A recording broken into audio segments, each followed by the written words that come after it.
Spark today ન્યૂઝે એક ખૂબ જ સરસ અભિયાન શરૂ કર્યું છે કે વડોદરાને આપણે સ્વચ્છ કઈ રીતે બનાવીએ. આ જે વડોદરા મ્યુનિસિપલ કોર્પોરેશન છે એ પોતાની કામગીરી ખૂબ સારી રીતે નિભાવે છે. ડોર ટુ ડોર કચરો લેવામાં આવે છે. સૂકો કચરો અલગ તો ભીનો કચરો અલગ અને ડેન્જર કચરો હોય એ અલગ લેવામાં આવે છે. પણ પ્રજાજનોને પણ વિનંતી કે આમાં આપણે પૂરો સહકાર આપીએ.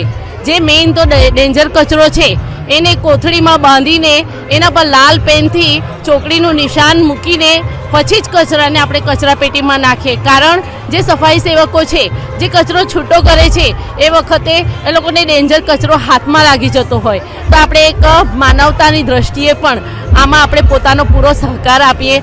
અમે શાળામાં બાળકોને જેમ ભણાવીએ છીએ તો બાળકોને અમે સ્વચ્છતાની આપીએ જ છીએ, અમે શિક્ષણ આપીએ છીએ કે આપણે કચરો કચરા પેટીમાં જ નાખીએ.